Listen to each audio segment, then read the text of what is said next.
Mari Bapak Ibu semua, sebelum kita mulai KPA online, kita berdoa terlebih dahulu.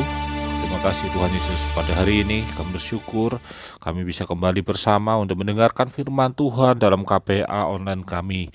Tuhan berkati telinga hati dan pikiran kami agar kami bisa mengerti apa yang Tuhan inginkan dalam hidup kami, membentuk kami dan membuat kami menjadi baru dalam kehidupan kami. Biarlah firman-Mu Tuhan masuk dalam hidup kami. Berfirmanlah Yesus, kami siap mendengarkan. Di dalam nama Tuhan Yesus kami sudah berdoa dan mengucap syukur. Haleluya. Amin. Shalom Bapak Ibu semua, hari ini firman Tuhan KPA online akan spesial karena kita akan belajar mengenai satu hal yang kita sudah mulai di beberapa PKB, yaitu kita mulai PKB kita. Nah Bapak Ibu, PKB ini adalah hal yang spesial dalam gereja kita. Mengapa spesial? Karena PKB ini adalah pembentuk gereja kita. Ada banyak gereja yang membentuk dirinya, menggambarkan pembentukan diri gerejanya adalah melalui sel. Gereja adalah sel-sel yang dibangun. Sel itu kemudian berkembang menjadi satu organisme yang namanya gereja. Sedangkan di gereja kita ini unik, karena gereja kita dimulai dari keluarga demi keluarga. Karena itu mengapa selalu almarhum Bapak Gembala selalu mengatakan, ajaklah seluruh keluargamu untuk beribadah di gereja, meskipun masih kecil, aduh buat repot, nanti rewel, nanti berisik, sudahlah, tidak ada masalah. Karena apa? Karena gereja kita dibangun dari keluarga. Sejarah GPDI Pelita Kasih sampai menjadi GPDI Pelita Kasih Family itu dimulai dari semangatnya adalah semangat keluarga. Gereja dimulai dari ibadah di rumah-rumah, ibadah di rumah jemaat. Saya sudah lupa ingat bagaimana gereja ibadah-ibadah dulu. Yang saya ingat ada di rumah jemaat Lawasan di Lampu Batang Dalam itu. Lalu kita duduknya pakai dingklek itu ya. Jadi saya sudah agak lupa lah, mungkin sudah berapa puluh tahun yang lalu.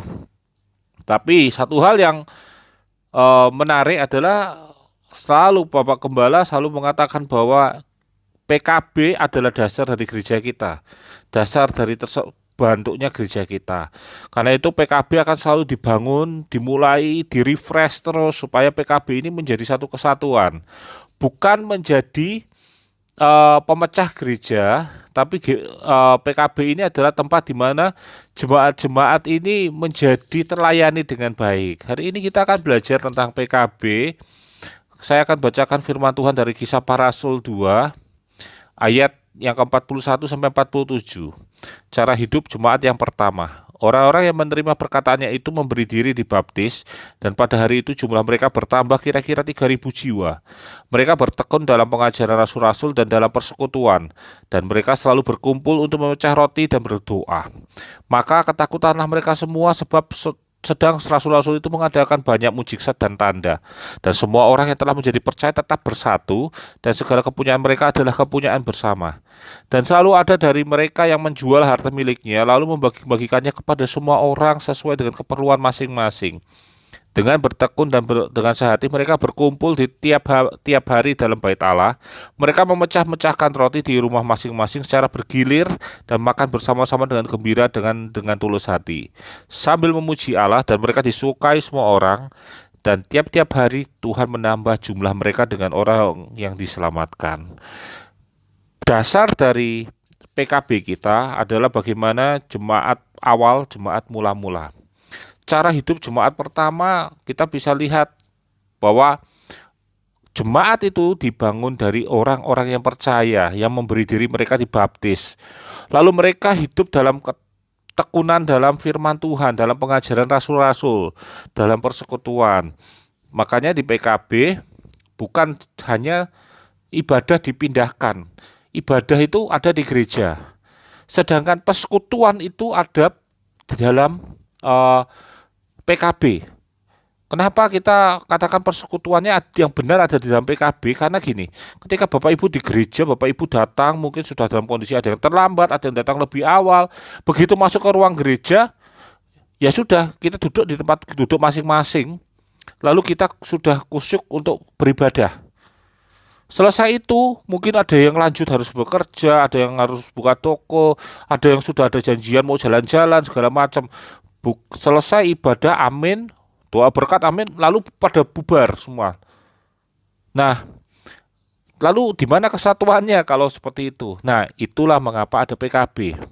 Yang pertama, PKB adalah tempat di mana kita melakukan persekutuan dengan jemaat, persekutuan dengan orang-orang di sekitar kita, orang-orang anggota jemaat kita dalam satu gereja.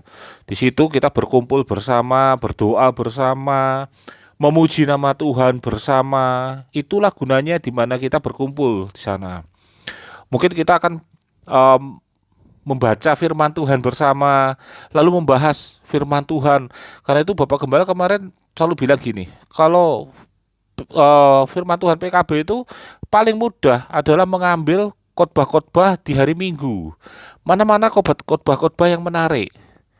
Lalu diambil, lalu dibahas bersama. Di situ mana saya dapat berkat apa, saya dapat berkat apa. Tidak ada yang merasa lebih benar, lebih baik atau lebih pintar. Semua sama. Kenapa gini? Karena ketika kita membaca firman Tuhan, kita membaca firman yang sama, tapi berkatnya beda-beda. Berkatnya beda-beda. Maka itu kalau kita lihat dari sudut pandang yang berbeda-beda menurut dasar diri kita semua, maka kita akan mendapatkan satu kesempurnaan dari sudut pandang tersebut. Karena Bapak Ibu coba untuk dalam PKB memulai dengan apa? Kita membagi firman Tuhan. Ada firman Tuhan yang kemudian dibahas bersama. Ada firman Tuhan yang sulit, silakan mengundang staf gembala. Nah, di situ kita akan belajar bersama. Ada di Pucang Sawit namanya apa itu? Pendidikan itu, pengajaran. Mereka belajar firman Tuhan. Seharusnya masuk dalam PKB saja sudah cukup. Itu kenapa? Karena memang tuh fungsinya PKB di situ, bukan tentang dikhotbahin aja. Bukan seperti itu. PKB itu tempatnya di mana kita membahas, mendiskusikan firman Tuhan supaya kita apa? Mengerti dengan lebih benar lagi, mengerti dengan lebih kuat lagi firman Tuhan tersebut. Hal yang kedua, yang pasti yang harus dilakukan dalam PKB adalah saling melayani. Karena apa? Karena di PKB adalah tempat kita belajar melayani. Mungkin kita akan belajar berkhotbah. Ada orang bilang gini, adulah sudah saya yang penting ibadah, yang penting dah dengar, sudah selesai. Loh, khotbah itu penting Bapak Ibu. Setiap orang itu dituntut untuk bisa berkhotbah dengan baik. Mengapa? Karena gini, hal yang paling dasar dari orang berkhotbah adalah mengajarkan kebenaran. Saya akan kasih tahu tentang bagaimana peran khotbah itu dalam keluarga. Ketika Bapak Ibu memiliki anak, kita akan sering memberikan nasihat kepada mereka. Ada satu hal yang selalu saya dan staf gembala ingatkan, bahwa ajarlah anak-anak dengan kebenaran firman Tuhan. Jadi anak-anak Bapak Ibu itu jangan jaga ke sekolah minggu. Orang tuanya ini harus juga mampu membawa kebenaran firman Tuhan dalam kehidupan keluarganya. Karena itu penting bagi seorang ayah dan ibu untuk mampu berkhotbah dengan baik. Mungkin bahasanya dengan sederhana, waduh kalau saya belajar, saya mau khotbah saya nggak pintar kayak Mas Rudi, Mbak Anita, atau saya sendiri sama kayak Kiki. Enggak, bukan seperti itu. Yang dimaksudkan dalam berkhotbah adalah bagaimana kita memberikan kebenaran firman Tuhan, ayat firman Tuhan dan kebenarannya, lalu kita sampaikan dengan baik, dengan tertata, sehingga anak-anak itu tidak merasa sedang digurui atau sedang ditegur, tapi kita bisa menata dengan baik. Seperti kenapa kita mendorong anak-anak kita untuk beribadah? Oh, karena ibadah itu penting. Kita kasih ayatnya supaya mereka mengerti firman Tuhan. Mengapa mereka harus mengasihi orang lain? Kita kasih ayatnya. Oh, ini perintah Tuhan. Itu mengasihi. Kenapa? Karena dalam mengasihi itu adalah hukum yang terutama dalam kehidupan kita. Saling mengasihi bisa membuat kita diberkati Tuhan. Ada damai. Banyak hal yang kita bisa lakukan dari berkhotbah. Hal yang sederhana, mungkin khotbah cuma 1 menit, 2 menit, tidak masalah. 3 menit, daripada kita ketika menasihati blembreh kemana-mana. Karena itu perlu belajar di PKB. Di PKB sudah banyak yang mampu berkhotbah dengan baik. Karena itu diajarkan untuk bagaimana berbicara, bagaimana menata kata, kalimat dengan baik. Nah, di PKB inilah kita semua belajar untuk melayani. Jadi tidak ada pelayanan yang ujuk-ujuk langsung khotbah di gereja, tidak. Dimulai dari PKB. Setiap orang pasti punya berkatnya sendiri ketika dia membaca firman Tuhan. Nah, itu yang harus dibagi. Dan itu yang kemudian dilatih supaya kita bisa berbagi dengan orang lain. Hal yang ketiga dari PKB adalah bagaimana kita hidup seperti jemaat yang pertama tadi. Ketika mereka ada bersama-sama, yang mereka lakukan adalah memecahkan roti di rumah masing-masing secara bergilir dan makan bersama-sama dengan gembira dan dengan tulus hati. Kita bisa melihat bahwa jemaat yang pertama tadi, mereka bukan hanya bicara tentang ketekunan. Di ayat 42 mereka berkata, mereka bertekun dalam pengajaran Rasul dan dalam persekutuan. Nah, lalu dilanjutkan dengan apa? Dan mereka selalu berkumpul untuk memecahkan roti dan berdoa. Hal yang ketiga adalah kita membagi hidup secara tetap, di mana kita membagi apa yang kita bisa berikan kepada orang lain. Di satu pihak kita juga saling menguatkan dalam doa. Ini penting dalam PKB, karena itu fungsinya PKB adalah bagaimana setiap jemaat saling melihat apakah ada saudaranya yang berkekurangan atau tidak, atau adakah saudaranya yang sedang hadapi masalah atau tidak. Disitulah PKB dibangun, itu semangatnya, itu passion awalnya. Ketika saling menguatkan, maka PKB itu akan diberkati Tuhan, saling memberkati. Firman Tuhan berkata 2-3 orang berkumpul dalamnya, Yesus hadir di sana. Demikian pula dalam PKB. Ketika PKB ini berkumpul, lalu kita datang, ini saya lagi ada masalah, saya butuh dalam bantuan doa. Lalu mereka mulai berdoa. Yang terjadi kemudian apa? Tuhan memberkati, Tuhan mendengarkan doanya. Itu tujuan PKB. Atau mungkin ada yang, aduh saya ada masalah, ini tidak ada beras dalam rumah saya, ya itu orang lain, kemudian kita membantu orang tersebut. Itulah fungsi PKB. Ada yang sakit, ada yang sedang membutuhkan bantuan, atau bantu doa saya sedang mengalami masalah, bantu doa. Itulah tujuan PKB ada dalam dibangun dan dibuat di dalam gereja kita. Karena itu Bapak Ibu, bagaimana cara kita untuk membangun PKB adalah dengan cara kita berbagi dalam kehidupan kita. Tidak ada cara lain. Tidak ada tips-tips yang luar biasa kecuali kita siap berbagi. Dalam PKB selalu bicara tentang satu tim. Tim, tidak ada kata I di sana. Artinya apa? Di dalam satu tim tidak ada kata saya, tapi bicara tentang apa? Kata kita. Setiap orang mencari apa yang bisa dia bantu kepada orang lain. Setiap orang mencari apa yang bisa dia doakan kepada orang lain. Sehingga apa? Ketika mereka bersama berkumpul, Tuhan memberkati mereka. Lalu PKB itu kemudian menjadi berkat bagi orang lain di sekitarnya. Dan orang lain akan melihat, ini ada rukun banget sini. Oh, ini menjadi satu sekali di PKB ini. Karena itu Bapak Ibu semua, mari momentum yang baik kita untuk membangun kembali PKB ini kita gunakan sebaik-baiknya.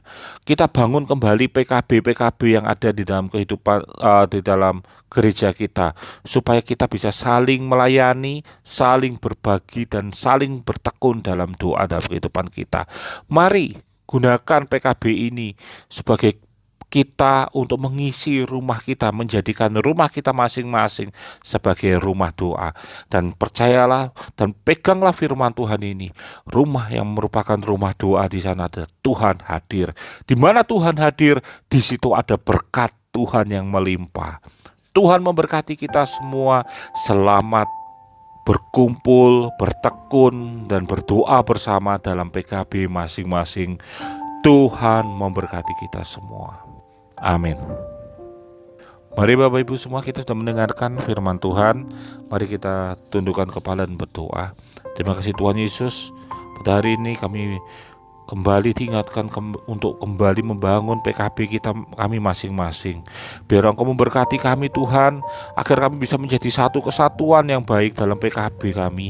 Dan kami bisa saling membagi, membangun, dan saling mendorong untuk menjadi sebuah hal yang baik dalam kehidupan kami. Berkati kami semua, satukan hati kami, berikan kami kemampuan untuk saling melayani, kerinduan untuk saling hadir dalam ibadah PKB. Dan biar Engkau memberkati PKB kami menjadi PKB yang bertumbuh, berkembang secara luar biasa. Terima kasih Tuhan Yesus. Kami juga hari ini berdoa untuk Mas Rudi yang masih dalam proses pemulihan. Mujizat-Mu telah terjadi Yesus. Karena itu kami percaya Tuhan, Engkau tidak akan berhenti di hari ini, tapi Engkau akan memberikan mujizat dalam pemulihan. Di dalam nama Yesus ada kesembuhan yang sempurna. Demikian pula Pangusianto yang sedang sakit, Tuhan jamah, Tuhan sembuhkan di dalam nama Yesus. Ada kesembuhan yang luar biasa. Nama Tuhan dipermuliakan karena nama Yesus, nama di atas segala nama. Terima kasih Bapa, kami sudah mendengarkan firman Tuhan, dan kami juga akan tutup ibadah ini di dalam nama-Mu. Di dalam nama Tuhan Yesus kami sudah berdoa dan mengucap syukur. Haleluya. Amin.